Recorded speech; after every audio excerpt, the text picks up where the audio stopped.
All right, let's keep moving. We have next up is Kristi Herold. Kristi in the house. I am in the house. Nice job. I know you're going to bring some great energy, and we got some really cool experiential stuff to play with today. So I want to bring you onto the screen if I can see you real quick. So you founded Sports and Social Club. I know we've talked many times over the years.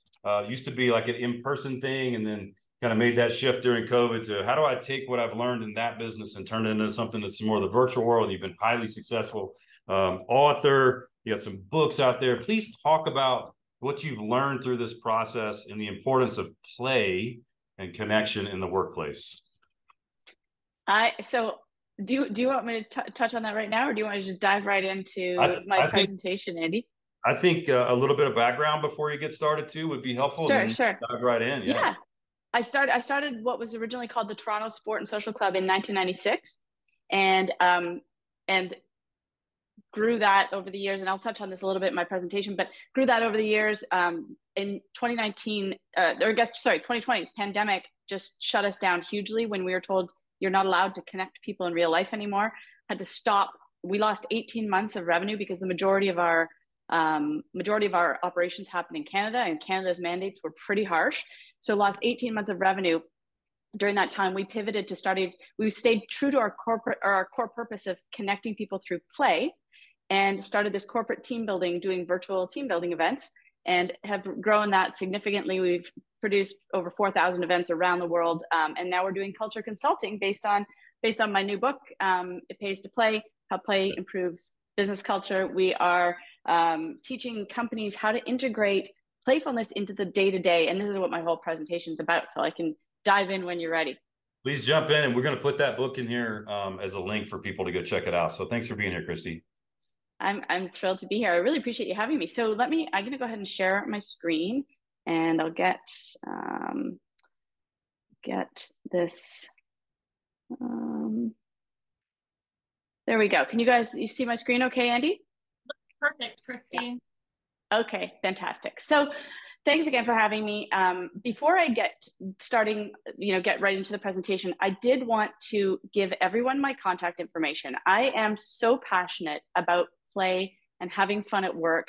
And I just want everyone to know, if you have questions about this, if this topic confuses you, or you just, you need ideas, please reach out to me. I'm always happy to talk about this topic.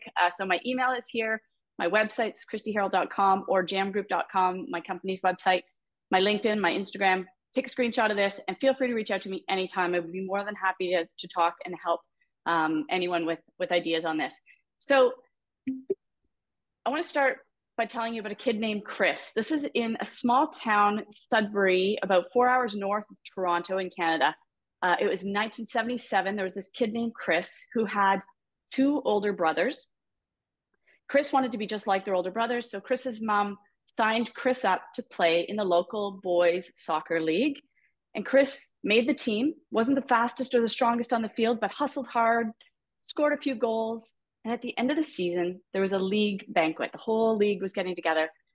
And Chris's mom made Chris wear a dress to the banquet. My mom loved when I wore dresses. I hated wearing dresses.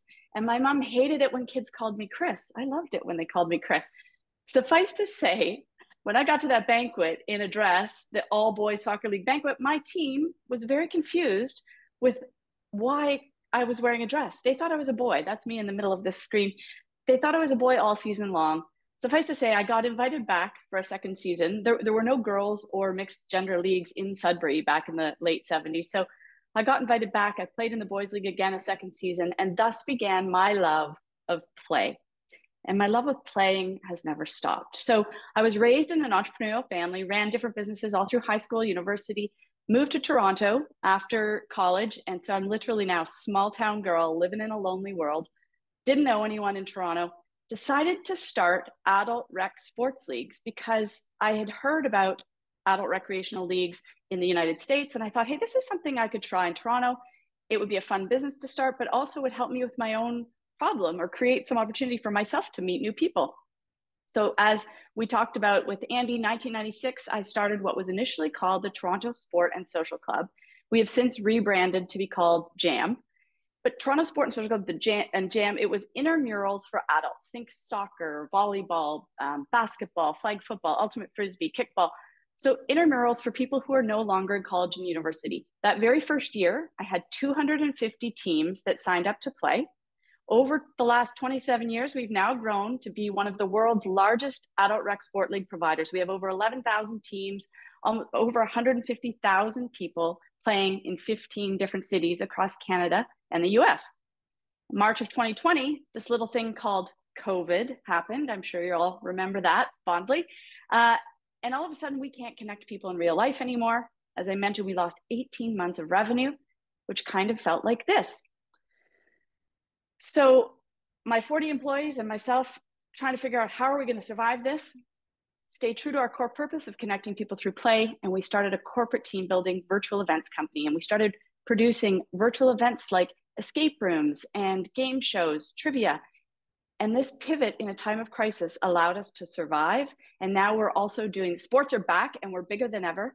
And we're doing corporate sports leagues, corporate in-person events, and the culture consulting I mentioned. These are some of our clients. We've produced over 4,000 events for companies around the world since we had that pivot. So that's a little bit about me. Now I want to explain to you what I want to really dig in and talk to you about today. Culture. And how having a fun, playful culture can help with retention, engagement and energy, physical and mental health, creativity and innovation, and customer satisfaction. Having a fun, playful culture can help with all of these things. So what is culture?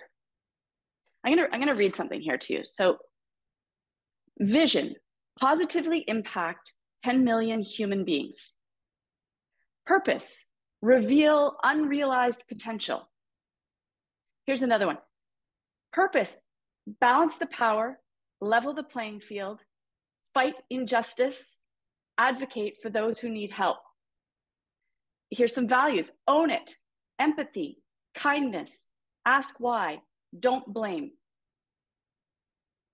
Those are the mission, vision, purpose, values of a couple different companies, Petra and Litco Law, who I believe are with us here today. So let me ask you, is this culture? Is it your mission, your vision, your purpose, your values? Is it having it written down on a website or written on a wall in your office? Now, don't get me wrong. I believe those are absolutely critical pillars for a strong organizational culture. My brother, Cameron Herold, wrote the book, Vivid Vision. I am sold. I am a big believer. These are critical pillars. However, let's be honest, having those written on the wall or on your website mean absolutely nothing if you don't have a strong, cohesive, connected team of people bringing them to life. Now, I'm willing to bet all of you as business owners and entrepreneurs can relate to this feeling. You've got goals, you're trying to grow your business, you're juggling customer service, sales, IT, HR. It's impossible to scale and grow your business all by yourself. We need that connected, cohesive team. We need a strong workplace culture. So can we agree that mission, vision, purpose, and values, none of that matters if our people don't stick around? None of them matter if our people aren't engaged and energetic, or if our people aren't healthy or creative. And frankly, none of it matters if our customers aren't delighted. The good news is there's a tool that will help improve retention, engagement, health, creativity, customer service. It was our favorite thing to do for the first decade of our lives. The tool that I'm talking about is play. This tool can help all of those areas of workplace culture. So what is play? Play is to engage in activity for enjoyment and recreation rather than a serious or practical purpose. Now, I'm sure many of you are thinking, hold on, work is work, play is play, never the two shall meet, right? Meet Margaret Mead. Margaret Mead was a daring, independent woman born in 1901, and she was well ahead of her time. She challenged status quo on critical topics like women's rights, nuclear arms, race relations, and Margaret Mead is known for having said this, that it is utterly false and cruelly arbitrary to put all the play and learning into childhood, all the work into middle age, and all the regrets into old age. So like Margaret Mead, I'm calling BS. I believe that play and fun does belong in the workplace. We've just been spelling it wrong. There needs to be a Y in there. We are all well aware that lack of engagement and burnout and turnover, these are real issues that we are dealing with. What we often overlook and may not realize is the power of play in the workplace, because it creates laughter, it strengthens bonds, it fosters friendships, it helps create that cohesive, connected team that will help bring your vision and your culture to life. Play and fun, I believe, is the main tool that has been the biggest differentiator for JAM's award-winning culture and our growth. And I'm confident that it will help all of you as well. So why do we stop playing? Why do we stop playing as adults? Why do we stop playing at work? And more importantly, what would be possible if we didn't stop? That's my goal, is to put that question into all of your heads today and have you think about that. Now, as we go through, I'm going to share some of the challenges being faced with organizational culture and some of the benefits of how play can improve those challenges or help with those challenges, as well as some tactics. And I want you to know, you don't have to write anything down. Just join me for the conversation, listen, enjoy. At the end of the talk, I have a QR code that will give all of you a free copy of my playbook PDF. It's 10 ways to integrate play into your workday. It's filled with ideas. So hopefully that saves you from having to madly write anything down as I whip through some ideas for you. So fun fact, or I guess not so fun fact really, burnout and lack of engagement is real and the stats are worsening.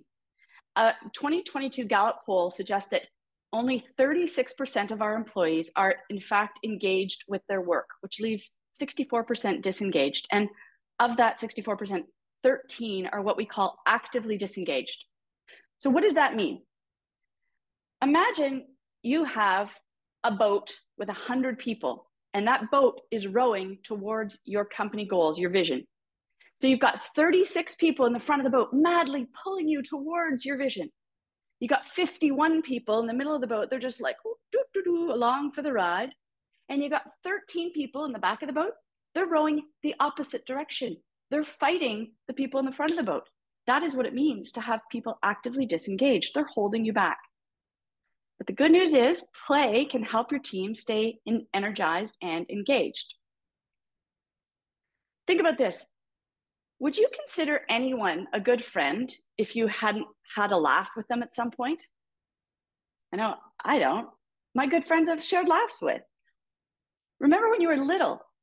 When you had friends at school, you were engaged and excited to get to school each day. You knew you'd have to go to work in your classroom with your friends, but then you'd go outside and you'd have a re-energizing short little recess break and get back to class and work with your friends who you were excited to be there with. And if you didn't have friends at school, going to school felt like torture. Nothing changes just because we grow up. When we go to work, if we have friends there, we are far more engaged and excited about getting to work. And there are studies that back this up. Gallup research shows people who have a close friend at work are far more likely to recommend your organization as a great place to work. They're far less likely to be looking around for another job. And where 60% or more of your employees report having a close friend at work, they show these companies to be 12% more profitable. This equals profits. It's important stuff. The easiest way to make friends, young or old, is to have some time to play together. Newsflash, you're not becoming besties with someone poring over spreadsheets. You got to have some laughs with them. This guy gets it. This is my friend, Jonathan Lister. He was a vice president at LinkedIn. Obvious from this photo, right? Jonathan recently left his job at LinkedIn and he shared a post after spending 12 years there. He shared this post and he was reflecting on the top 3 things he was most proud of in his time. He shared about the growth they had achieved with revenues, the growth they had achieved with membership, and what he seemed most proud of was, he said, most importantly, we created one of the world's best workplace cultures. The people who do the best at LinkedIn have always been compassionate, ambitious, curious, and fun. And it wasn't just the post, it was the photos he shared that really said it all for me.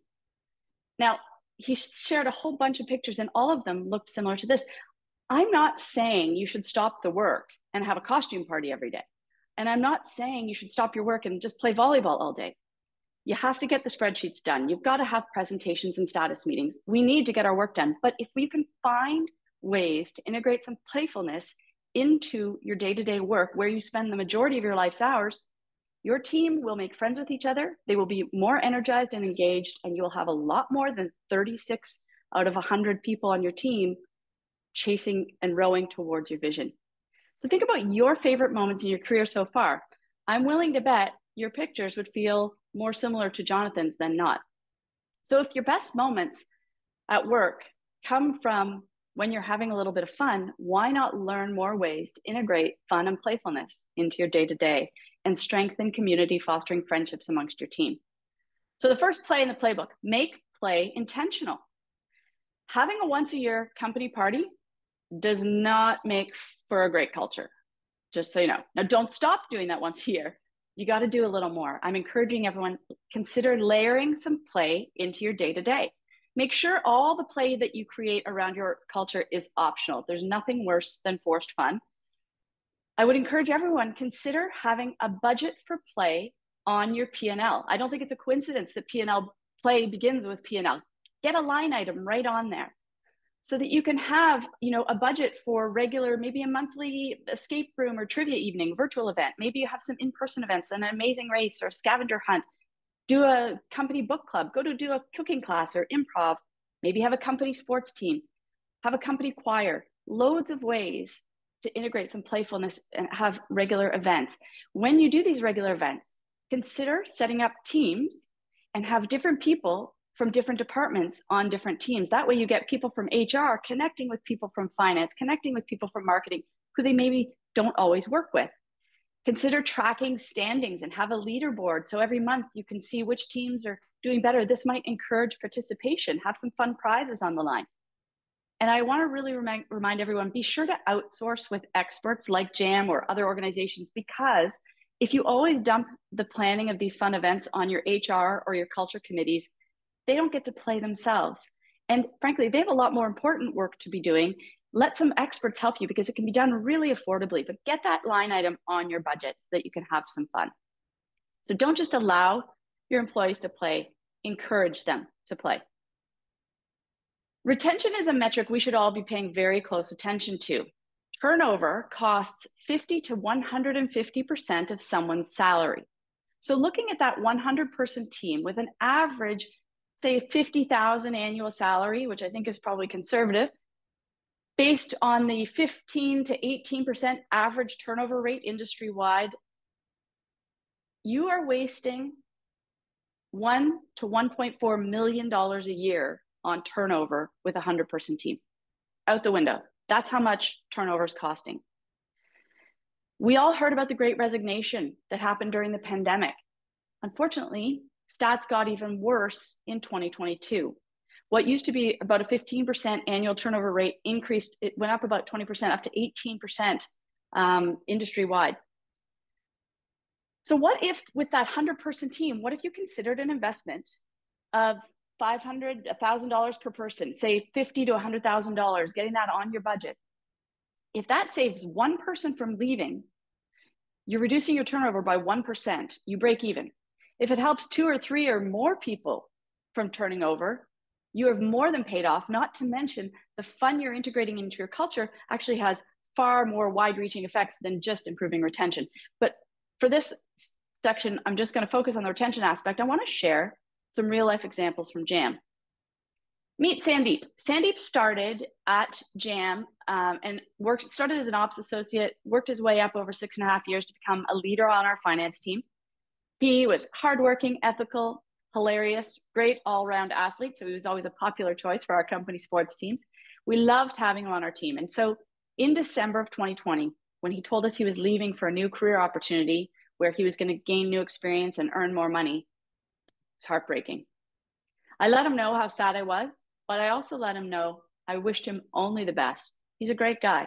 And I said, listen, if you ever want to come back to JAM, there would always be a spot for you on our team. Now, over the last 27 years, I've had many teammates come and go, and I've become friends with a lot of my teammates.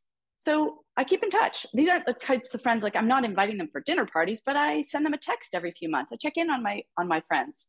And so after Sandeep had been gone a few months, I checked in, I sent him a note, and he's always a super upbeat, positive guy. So I was absolutely shocked when I read his response. He said he's super unhappy. He's submitting his resignation later that week, even though he has no job to move on to. So while he was earning more money, he was miserable. I asked him if he'd ever want to come back to Jam. And he said, nothing would make me happier. 6 months later, we created a new role for him to return. He's back on our team, and he's actually on track. Within the next 2 years, he will be our CFO. And the best part is, Sandeep's not the only one this has happened to. This is Taylor. She left for a new career opportunity in early 2021, and she was going to be earning more money. Immediately started to feel her mental health declining when she started at the new place of work. She said no one cared about each other. They weren't friends. She saw her old job posted at Jam about 6 months after she left. She applied to come back, and we're thrilled to have her back on our team. Guess what? Tony left at the end of 2021, moved back to Brazil for a few years, had a different work experience. He recently heard we were hiring a few months ago. He's back on our team. This really works. These people would not be coming back if we didn't have a strong workplace culture. So the next play in the playbook is to let your people experience culture elsewhere. And if they do leave the door open for them if you would welcome them to return. You may not want everybody coming back. Some people were happy to see go, but good key employees, you might welcome back. Make sure you tell them. So Glassman Wealth is one of our clients out of Washington, D.C. They have been ranked #1 place to work in Washington, D.C. like 5 years in a row. One of their strategies is they avoid hiring people straight out of college or university when possible. They want people to have worked elsewhere, then come join Glassman, see how amazing the culture is at Glassman, and know they never want to leave because they recognize they've experienced culture elsewhere. So it's a great strategy if you're confident in your culture. And if a longtime employee does decide to leave, let them know, as I did Sandeep and Taylor and Tony, that if they ever did want to come back, you'd welcome them back. Because remember, there can be a lot of shame and guilt, which are really natural human emotions, when someone makes the decision to leave. So it's important to hear from you that the door would be open. Remember, it's a lot less expensive to bring back a former top employee than it is to onboard and train someone brand new. Physical and mental health. So as employers, I believe we have a role to play in caring for the health of our team.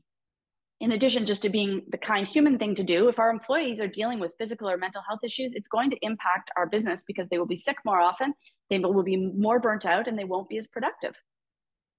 Obesity has become an epidemic. The rates in North America have tripled in the last 60 years. So in the early 60s, approximately 13% of adults were considered obese. That number is now closer to 43%. Loneliness has also become an epidemic. Stats show over 33% of adults in North America report feeling lonely all or most of the time. And studies have compared the health impact of loneliness to being the equivalent of smoking 15 cigarettes a day. It's really bad for your health to feel this way. Play helps improve physical and mental health. When I was writing my book, I bumped into a college friend, Kate. Hadn't seen her in 20 years. We're catching up. She asked what I was doing. I told her about my book, and I asked what she was doing. She said she was sitting on the board of a family company that had been started by her grandfather, and that her grandfather was still chair of the board. And I was like, how old's your grandfather? 102. What? 102? I said, what's his secret? She said, well, you should maybe talk to him. So I asked for an introduction. I was thrilled when he agreed to chat with me. And when I researched him before our call, I was humbled and inspired to learn. Britt Smith was born in 1920, served in World War II, later became a lawyer. At the age of 33, he started his business, Homestead Land Holdings, one of Canada's largest and most respected landlord companies with over 900 employees. And in addition to being recognized for his incredible philanthropic work over the last century, he also has received the Esteemed Order of Canada. When I interviewed his CFO, Francine Moore, She has worked for Britt for over 25 years, and she said he has such a playful energy, and that filters down through the organization. They often have their employees riding a 15-seat bicycle around town wearing their company t-shirts, so they're doing dragon boat races to raise money for charity. And when I asked Britt what his secrets were, he said, I nap every day. I played tennis until I was 95, and I still play the crossword puzzle in the newspaper every day. Now, I'm convinced Britt's playful nature has helped him achieve the longevity. But don't let me convince you. There's actually proven medical data to back up the fact that play adds years to our lives.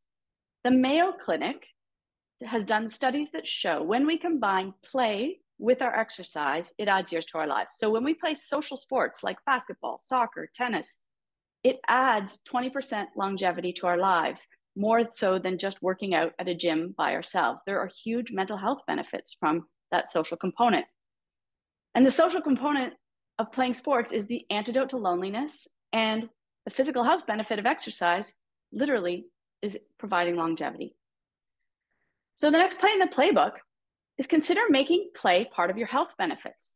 Many companies right now are offering great health and wellness benefits. You've got yoga, therapy, meditation resources. These are all amazing. And like gym club memberships, right? These are all amazing, but they're not fostering any social connection, which is critical for mental health. So I would like to encourage you to consider provide your employees with credits to play in your local adult rec sports leagues. There are recreational sports leagues for adults like JAM in every city across North America. There are loads of these leagues. And if you are in a city and you don't know where to look, reach out to me. I'm happy to connect you with a local adult rec sports league that is highly respected. I'm very connected with all of them around North America. Maybe also consider creating a private corporate sports league if you're a large organization, or sign up 1 or 2 or 3 teams from your company. Get a Tuesday night beach volleyball team or a Wednesday night kickball team. Sign up a team, give your staff company jerseys to wear, make it optional, and whoever chooses to go out will benefit from getting to have some laughs and playfulness with their teammates from other departments. Creating opportunities for your employees to connect socially will help them forge these friendships. It promotes teamwork and engagement and improves physical and mental health. And what's better for your culture, your people playing sports together or working out by themselves or with strangers in the gym? So it's a great way to improve your workplace culture. In order for creativity and innovation to flourish, we have to have trust with our teammates. If we want to get our coworkers sharing their fresh ideas openly, they need to be able to be vulnerable and feel that they're amongst friends and it's safe to do so. And one of the easiest ways to foster friendships amongst our team is through play.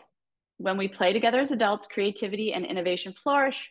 Ideas that may really hugely help your business are far more likely to come through when people feel safe sharing these ideas.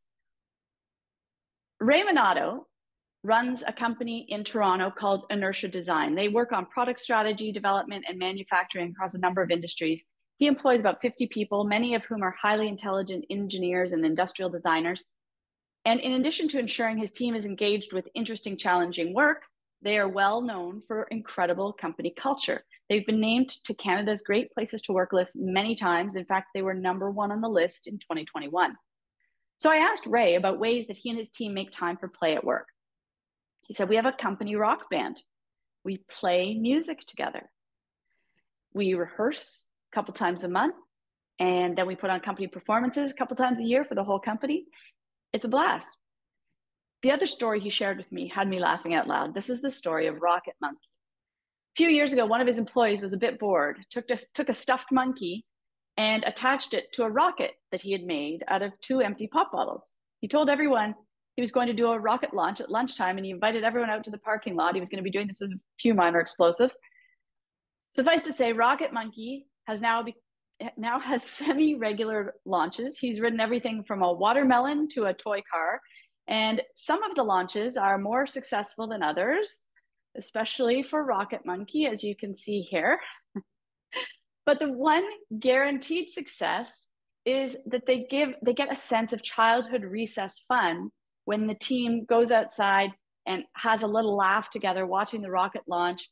They get an energy boost from taking a little bit of a break from work and going outside to play. Consider also being playful with your day-to-day work, how you celebrate great work being done. Just because you run a serious business doesn't mean you can't have some playfulness with the work you're doing. One of our clients, Henderson Partners, runs a professional accounting firm with about 50 employees. They do weekly huddles, and at their weekly huddles, they have superhero shout-outs. At the end of the month, whoever won the most superhero shout-outs gets the superhero of the month, the Henderson Partners Golden Cape, and they win a $100 gift card for a treat. And so it's just a fun, playful way to celebrate great work. At JAM, we do a monthly core value award. It's nominated by your peers. If you win, whoever gets the most nominations for living and breathing our core values wins the core value trophy, and they have it on their desk, and they get a special Zoom backdrop for our virtual meetings. We also have a lot of fun with how we onboard our new employees. This is how we do it at JAM. When someone new joins our team, we all line up. We welcome them into the office starting at 10 o'clock, a little later so that we can all be there. Our veterans are wearing their veterans jerseys. Our rookies are wearing their hoodies. And we give our new employees a big high five. Their walk-up song is blaring, and it's exciting for them. It's like a really special way to start their first day on our team. Simple, costs nothing, but it really helps with retention and loyalty. So the next play in the playbook, find ways to creatively celebrate and recognize loyalty and great work being done. So in addition to having core value awards or high five onboarding welcome, we integrate play into all of our meetings. Our motto at JAM, at the start of every meeting, we press play to start. So you have a 3 to 5 minute connection. Whoever's leading the meeting asks a silly question or maybe has a little riddle to solve. It tells a joke. It's some kind of a playful connection point to get our meeting started. Press play to start. As an example, at our daily huddle, we have a huddle leader. They always start with good news or work wins. It can be a personal win or a work win.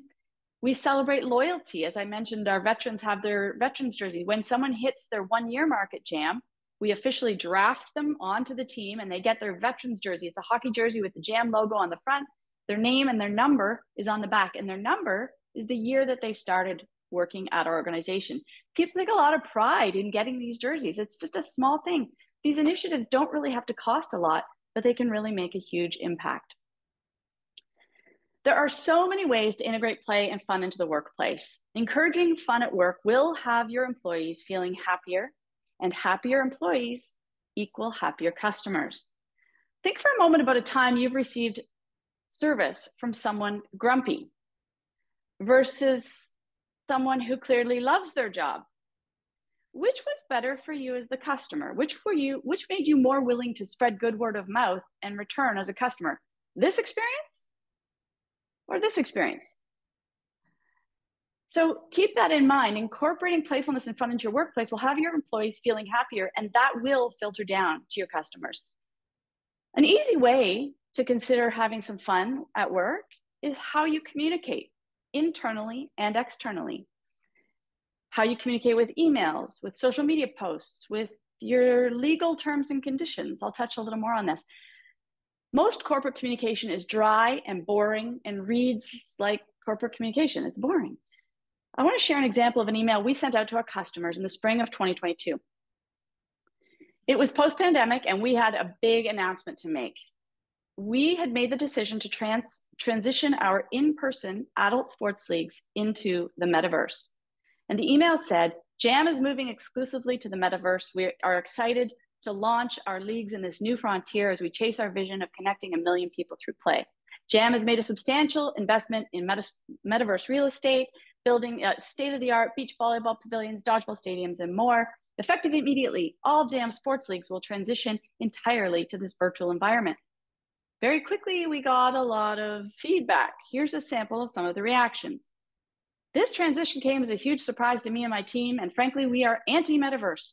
I'm shocked there was no warning before spring league registration. I signed up a company soccer team to have in-person social gathering with my coworkers after a long week of virtual work from home. This is not what I signed up for. I want my money back.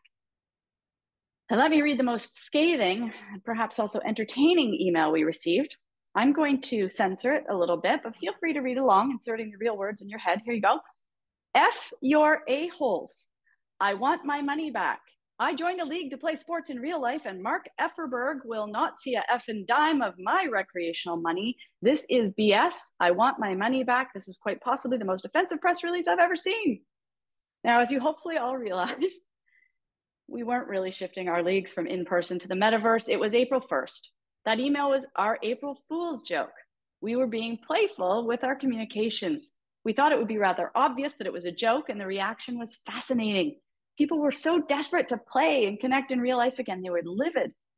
The good news is, before reacting in anger, majority of our players clicked on the more information button that was in the email, and they came to this landing page where they read that it was a prank, and we actually gave a $10 gift to everyone to sign up for their spring registration.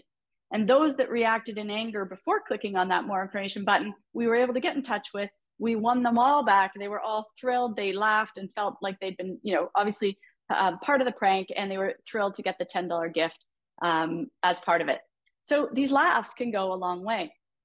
We also like to have fun with our terms and conditions. I don't know about you guys, but I cannot stand reading legalese. There's a reason I didn't go to law school.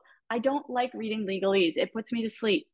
But as we all know, we have to have legalese. We sometimes do contracts that could be $1,000 to $70,000 if we're running, depending on the size of event or the consulting we're doing.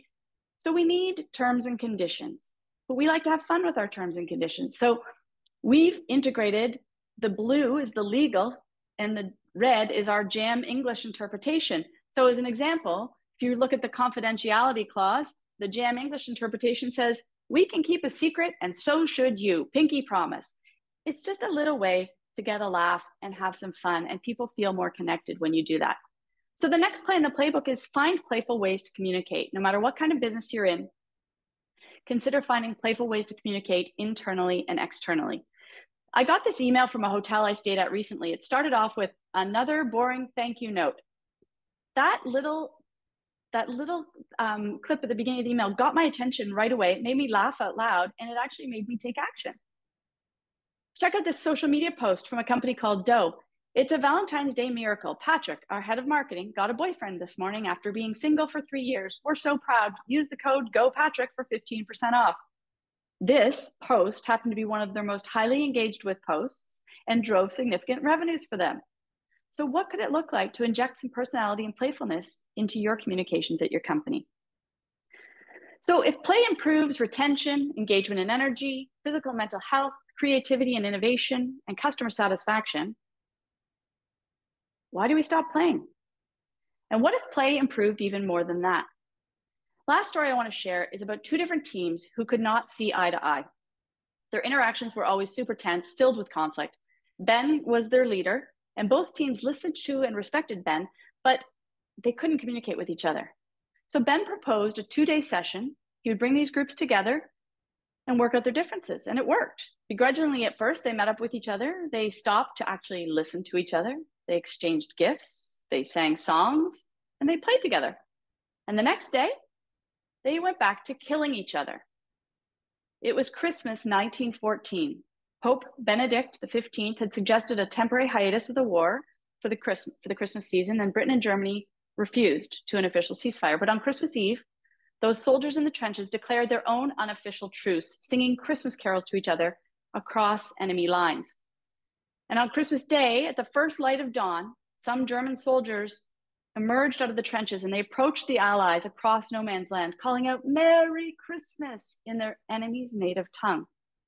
At first, the Allies thought it was a trick, but when they realized the Germans were unarmed, they too got up out of their trenches.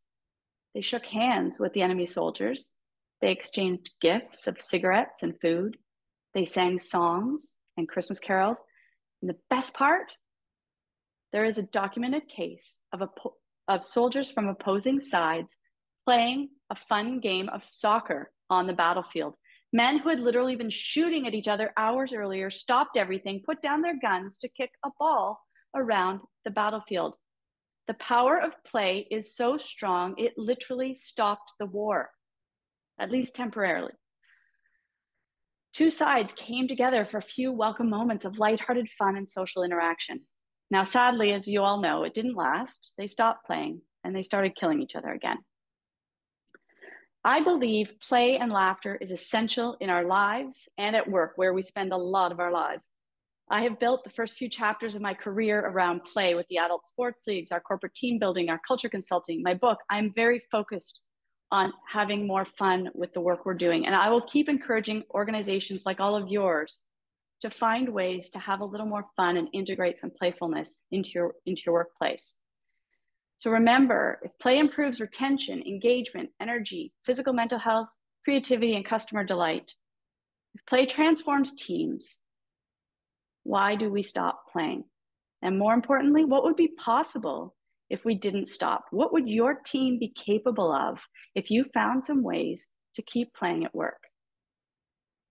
Remember, we don't stop playing because we grow old. We grow old because we stop playing. So keep playing. Now, remember, I want to share with you the playbook PDF. I've given you loads of examples of how various organizations integrate play into their day-to-day. And the most important thing for all of you to remember is fun isn't something, it's not a one and done. It's a philosophy. Having fun and integrating playfulness at work is something that needs to get started and become a habit. The hardest thing is knowing where to start. So if you're interested in learning more about how your team can start to become a little more playful and the benefits of having a fun, cohesive culture, feel free to reach out to me directly at any of these contacts. Feel free to scan this QR code, and it will, when you get this, it's the playbook PDF. It's got 10 ways to integrate play into your workplace, lots of ideas. And inside the playbook, we wanted to give you all a gift. As a Petra Ascent VIP, we want to give everyone 25% off. If you would like to try a virtual event or sign up for a corporate sports team or do a private corporate league or check out our culture consulting, feel free to reach out. We would be happy to pass along 25% savings to help you and your team keep playing. And now I'd love to open it up for any questions. Yeah, we'll grab some questions from the group as well. Download this. A lot of the questions were around how do I get started? What's the foundation? What are some things that we could go do? We've answered a lot of that in chat, so this is very helpful to have this little bit of a list. There was some conversation in chat around who goes and does this in the business, and I know at Petra what we do, and this is not my brainchild. It's Mandy and the leadership team's brainchild. They created a culture committee a few years ago, mostly because I'm not great at this yet. It's something that I look at personally and begrudgingly go into it. I always get benefit from it from the other side, so I lean into it. I'm one of the ones on the other side. But the culture committee, number one, does a fantastic job with it, and they love doing it. They love putting these things together. So I think that's a key to this. Is it doesn't have to be the leader or the owner or the entrepreneur that goes and does this. There are people on your team that would love to lean into this kind of play, and giving us some examples there. So I'll open it up for any questions that you want to come off mute and just ask Kristi real quick. Emily, you want to run that real fast? Yeah, sure. I'm just going to jump in if you have a question. Litko Law, Arasama, do you want to ask your question? It's in the chat. Yes, for sure. I don't know if you guys can see me here. So my question is, how do you balance play in the workforce when the common feeling is that it's too busy, my personal life's too busy after work to kind of get involved, or the workday is very busy? How do you balance that? So that's a really good question. Think about, I love looking at our school as a model. When we went to school, we took little breaks, like recess breaks and lunch breaks, and you played a little bit during those times. That is you actually get an energy boost from taking a little break. We have a ping pong table in our office. We use that ping pong table. That table is not collecting dust. At 3 o'clock, you'll hear "Round the World," and everyone jumps up from their desks, and you go and you literally play ping pong for 5 minutes.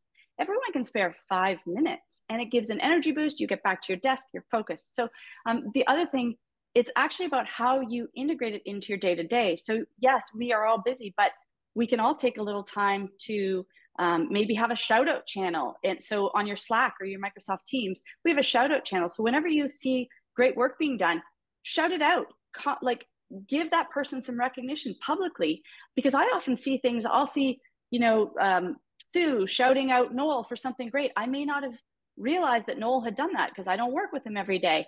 But when I see his teammates shouting him out, I can say, hey, Noel, great stuff. And it's a playful banter that gets going. It's highlighting great work being done. It's all part of the day-to-day. It's the idea of starting every meeting, press play to start, have that 3-minute connection point. I'd say you can't afford the time not to have a bit of laughs, because the power of doing so is it will really save a lot of headaches down the road. It improves the culture. It makes people want to work there. And in addition to the retention, I didn't mention this, but keep in mind, when you have a fun, playful workplace culture, it's a lot easier to recruit new people, because your own team are telling friends, you should come and apply for the job that we've just posted. This is a great place to work. What an amazing recruiting tool. So there's a lot of reasons why I'd say you can't afford not to. And to your point about the, time, it's busy after work. We make everything optional. So if you're having a company sports team, don't force that on everyone. Not everyone wants to do that. It is a very powerful way for people who have hybrid or virtual, like working from home. It's a great way to actually say, we're all working from home, so we're not seeing each other at the office, but we're going to get together for a Wednesday night soccer league or a Thursday night beach volleyball. And it's a great way to actually see each other. And it's optional. If you can't make it, you can't make it. But we want to get, you have a bigger roster so people feel that there's flexibility there. All the play should be optional, ideally. Does that help? Okay. Awesome. I think we got time for one more. So Andrew Payne at Tommy Gate. If you want to ask a question. Yes. Hi, Kristi. The question is, how do you incorporate play into a predominantly a manufacturing environment where clearly safety is key, breaks are limited, and possibly like the add-on here would be a culture that may gravitate towards alcohol as the common denominator to get together after work? So, alcohol has been a common denominator, since the days of Mad Men, right? And I would argue that actually that tends to exclude a lot of people. Some people need to get home for childcare purposes, whatever. So it can actually be a really negative thing, because people sometimes say things they shouldn't say or do things they shouldn't do when they've had a few drinks. So we have drinks with our team for sure. We do social events that where drinks are available. People can opt in or not. But there are loads of events you can do that don't have to be centered around alcohol. And again, make it optional. Manufacturing facilities, I don't know if is it mainly male dominated or not necessarily? For sure. Yeah. For sure. So tends to be a great opportunity to say, we're gonna have a Wednesday night soccer team. We're gonna have a Wednesday night like flag football team. We're gonna softball team. Put those options out there. It's a great way for them to not be drinking. And then if they want to, after the game, go out for beers, like they will, right? And you're not gonna patrol that necessarily. It's a great way to sort of provide some connection points for people that may not be working beside each other on the line, but they can get to know each other playing on the softball field together. There are loads of ways. And at the end of my book as well, there is a appendix that's, I forget how many chapters, very long appendix filled with ideas. And inside of that and the playbook, there should be some ways that would help give you some more ideas potentially. And please feel free to reach out to me. Happy to brainstorm some of this with a little more time. Okay, thank you. Yeah. So Emily, do we have time for any more, or is that it? Do one more. So Tanya, I will let you ask your question. Hi, okay. Hi there. Thank you for a great talk this morning. When it comes to adding value to the employee experience, a lot is stated out there that the smaller gatherings, like the kind of birthday cake celebrations and the little things, don't really bring long-term value to the employee experience or add any engagement. And I'm just curious, looking at and they say it's better to invest in L&D and other things that are investing in the career and development of the employees. So I'm just curious where to strike a balance, and your fund doesn't talk really about those smaller gatherings and stuff like that, but how do you strike a balance where you're creating fun, but the employees are still feeling like that investment is being made in the right way when budgets are limited and etc. So I think it is very unique to your organizations. I would actually ask your team, what would you like? You know, we've a culture budget. Definitely, we have a learning and development budget, you know, training and education, as well as a play budget, because I think they're actually both incredibly important and do very different things. I wouldn't say personally, birthday cake is not like, that's not going to win anyone over. I don't think that's not fostering friendship. I would encourage you to consider, how are we fostering community and connections and friendships amongst our team? How can we be having fun that does that? Eating a birthday cake, not so sure that that does that. How are you having a few laughs together before every meeting, taking 3 minutes to tell a joke, or have, you know, taking a little bit of time to do that? Actually get to know people as humans. Having a book club. We do a book club once every 2 months. You discuss a book together and you get to know each other's people. You hear different perspectives, and that combines learning as well as a little bit of playfulness. So there are loads and loads of ways to do this. And it's, as I said earlier, you know, it's not a one and done. It's a finding ways to sort of get started and start to do more and more and more. And it really makes for a powerful workplace culture. I mean, I would not have had 3 employees in the span of 3 years leave and come back to our team if this didn't work, right? So if there are more questions in the chat, I will definitely take a look at them and try and get back to you, Emily, with some answers for people perhaps. And people can also feel free to reach out to me directly if that's helpful. That's super great. Thank you, Kristi.